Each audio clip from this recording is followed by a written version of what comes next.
नमस्कार, मैं हूं आरजू अंसारी और आप देख रहे हैं राष्ट्रीय जगत विजन न्यूज। छत्तीसगढ़ के 2 दिवसीय दौरे पर पहुंचे शिवसेना के राष्ट्रीय समन्वयक अभिषेक वर्मा ने पार्टी की रणनीति और आने वाली चुनावी समीकरणों को लेकर बड़ा ऐलान किया।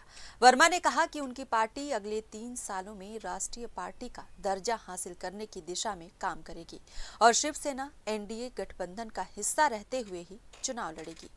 छत्तीसगढ़ विधानसभा चुनाव 2028 को लेकर उन्होंने ऐलान किया कि शिवसेना राज्य की 20% सीटों पर दावेदारी करेगी।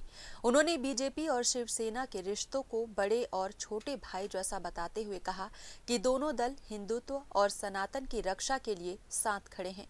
उन्होंने बाला साहेब ठाकरे की सोच को पार्टी की असली पहचान बताते हुए नारा दोहराया, गर्व से बोलो हम हिंदू हैं। वहीं महाराष्ट्र के भाषा विवाद पर वर्मा ने उद्धव ठाकरे और राज ठाकरे पर हमला बोला। उन्होंने कहा कि शिवसेना का इस विवाद से कोई लेना देना नहीं है और दोनों नेताओं ने राजनीतिक फायदे के लिए इसे जन्म दिया है। वर्मा ने तीखे अंदाज में कहा, गरीबों को थप्पड़ मारना, कपड़े फाड़ना ये राजनीति नहीं बल्कि गुंडागर्दी है। उन्होंने तंज कसते हुए कहा कि अगर हिंदी से इतनी समस्या है तो बॉलीवुड को बंद करा दें और अमिताभ बच्चन व सलमान खान के घर जाकर विरोध करें। गरीबों को टारगेट करना शर्मनाक है। उन्होंने आरोप लगाया कि महाराष्ट्र में उठ रहा भाषा विवाद दरअसल आने वाले बीएमसी चुनाव को प्रभावित करने का एजेंडा है। इसे उन्होंने घटिया और शर्मनाक तरीका बताते हुए कहा कि शिवसेना इस तरह की राजनीति के खिलाफ खड़ी है। शिवसेना और बीजेपी यही दो ऐसी पार्टीज हैं जो हिंदू पार्टी हैं, जो सनातन की रक्षा आज तक करती आई हैं। शिवसेना बीजेपी से पहले बनी थी 1966 में, आदरणीय बाला साहब ठाकरे जी ने बनाई थी और तब उन्होंने नारा दिया था, गर्व से बोलो हिंदू। भारतीय जनता पार्टी, पहले जनसंघ, फिर जनता पार्टी, फिर अब उसको स्वरूप चेंज होकर बीजेपी हो गई। तो दोनों पार्टी जो हैं वो बड़े भाई छोटे भाई का रोल अदा करती हैं। बीजेपी बड़ा भाई है हमारा, हम शिवसेना छोटी पार्टी, हम छोटे भाई हैं, रहते एक ही घर में हैं, एनडीए जैसे कहते हैं, रहते एक ही घर में, किचन दोनों का अलग अलग है लेकिन रास्ता दोनों का एक ही है।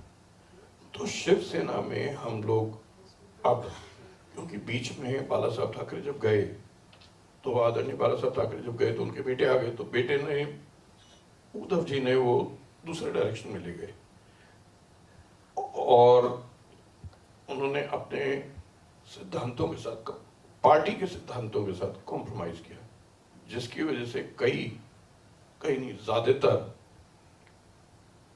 शिव सैनिक दुखी हुए और उसकी वजह से ये स्प्लिट हुआ 22-23 में।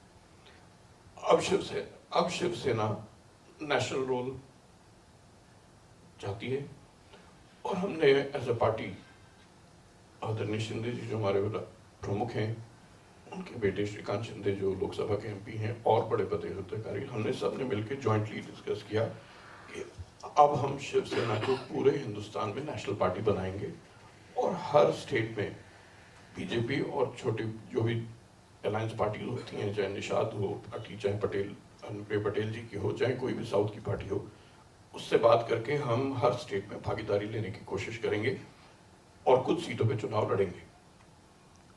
तो छत्तीसगढ़ में भी ये, वैसे ये यात्रा निजी है लेकिन छत्तीसगढ़ में भी हमारी तैयारी चल रही है और छत्तीसगढ़ में आगामी 2028 के चुनाव में हम शिवसेना इसमें यहाँ पर कम से कम 20% सीट्स की डिमांड करेगी। कोई जितनी मिलेंगी उतनी हम लेंगे, लेकिन डिमांड करना तो डेमोक्रेटिक प्रोसेस है, हम डिमांड करेंगे और देखेंगे कि कितनी सीटों पे हमें मिलती है, लेकिन सारे हम चुनाव लड़ेंगे। जो भाषा का विवाद है महाराष्ट्र में, पहले तो शिवसेना हमारी तरफ से कुछ नहीं है, वो हम शुरू किया था एमएनएस वालों ने, राज ठाकरे जी ने, गुंडागर्दी हो और उद्धव ठाकरे जी की भी उसमें भागीदारी है। ये सब गुंडागर्दी वाली बातें हैं, किसी गरीब को थप्पड़ मार दो, थ्री व्हीलर वाले को, पान खिलाने वाले पांडे जी को उनकी शर्ट फाड़ दो, ये कोई भाषा का विवाद तो इस तरीके से नहीं होता ना। भाषा का अगर इतना ही अगर दिक्कत है हिंदी से उन लोगों को, राज ठाकरे जी को, उद्धव ठाकरे जी को, तो बॉलीवुड बंद करवा देना। तो बॉलीवुड में तो सारे पिक्चर गाने सब हिंदी में बनते हैं, वहाँ क्यों नहीं करते? वहाँ जाके अमिताभ बच्चन के, सलमान खान के घर पे बाहर जाके करें जरा, फाड़े कपड़े, देखिए क्या हाल होता है उनके। रायपुर से अजय श्रीवास्तव की रिपोर्ट। फिलहाल इस खबर में बस इतना ही। देश प्रदेश की खबरों से अपडेटेड रहने के लिए हमारे चैनल को सब्सक्राइब करें और नए खबरों के नोटिफिकेशन के लिए बेल आइकॉन जरूर दबाएं। नमस्कार।